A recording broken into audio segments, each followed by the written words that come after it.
बाबा साहब अम्बेडकर अमर रहे। क्षेत्रवासियों को आज बाबा साहब भीमराव अम्बेडकर की 131वीं जन्मोत्सव की हार्दिक शुभकामनाएं। आज आम आदमी पार्टी सूरतगढ़ इकाई पूरी टीम के साथ अपने वरिष्ठ नेताओं के साथ बाबा साहब की प्रतिमा पर माल्यार्पण करके बाबा साहब की उनके देश के अंदर योगदान को याद किया और यहाँ उपस्थित तमाम हमारे पार्टी के पदाधिकारी और कार्यकर्ताओं ने इस बात का प्रण लिया कि अब हिंदुस्तान को हम बाबा साहब के भीमराव अम्बेडकर जी के बताए हुए मार्ग पर चलाएंगे, उसी रास्ते पर काम करेंगे।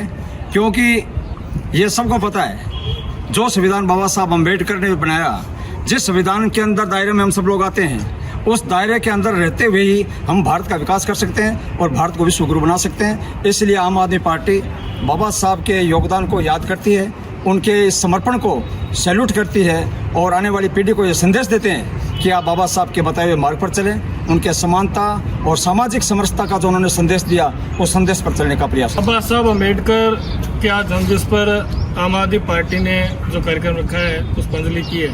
बाबा साहब अम्बेडकर के बनाए हुए संविधान से पूरे देश को एक आज़ादी का जो श्रेय मिलता है और पूरे देश के लोग अपने आप को हर जगह हर क्षेत्र के अंदर बोलने का अधिकार समझते हैं। ये अधिकार सारा का सारा बाबा साहब अम्बेडकर के बनाए हुए संविधान से मिलता है और बाबा साहब अम्बेडकर के बनाए हुए संविधान और बाबा साहब अम्बेडकर के बताए हुए मार्ग पर चलने पर ही देश की तरक्की और देश का भविष्य है और देश के युवाओं को भी उच्च शिक्षा को प्राप्ति का जो मार्ग दिखाया गया है वो बाबा साहब अम्बेडकर के बताए हुए मार्ग का है। इसी के साथ जय हिंद की जयंती पर आम आदमी पार्टी की तरफ से शुभकामनाएं।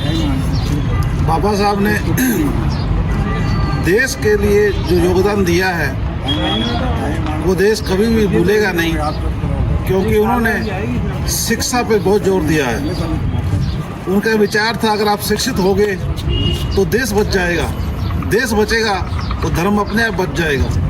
इसलिए शिक्षा पर जोर दिया बाबा साहब ने और आम आदमी पार्टी शिक्षा पर जोर देती है और शिक्षा भी सबसे बड़ी उपलब्धि है। बाबा अम्बेडकर साहब ने हमें ये बताने की कोशिश की है।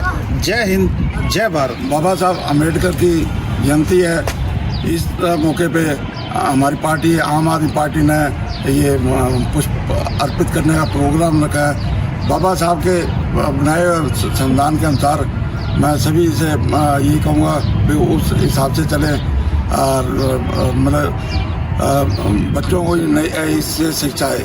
जय हिंद, जय भारत। जय हिंद साथियों, जिस तरह हर धर्म का अलग ग्रंथ है, हमारे देश का एक ग्रंथ मानता हूँ वो है हमारा संविधान। और उस संविधान के रचयिता हमारे बाबा साहब अम्बेडकर, उनको उनके जन्मदिवस पर शत शत नमन और प्रेरणा लेने का आह्वान करता हूँ कि पूरा देश समानता का, प्रगति का और सभी भेदभाव मिलाकर देश के उत्थान के लिए आगे बढ़ने का प्रण लें। यही उस सच्चे महान पुरुष के प्रति हमारी श्रद्धांजलि होगी। धन्यवाद साथियों, जय। नमस्कार साथियों, आज बाबा साहब भीमराव अम्बेडकर की जयंती पे सभी क्षेत्रवासियों को हार्दिक बधाई है, शुभकामनाएं। बाबा साहब ने 1947 से लेकर 1950 में जाके 3 सालों में अपना संविधान कंप्लीट किया। उस संविधान में सभी दलितों को, अछूतों को समाज में बराबर रहने का जो उन्होंने दिया, उसके लिए बहुत बहुत धन्यवाद। और आज सभी समान और एकता के लिए और इस समानता दिवस को मनाने के लिए एकत्रित हुए। जय हिंद, जय भारत।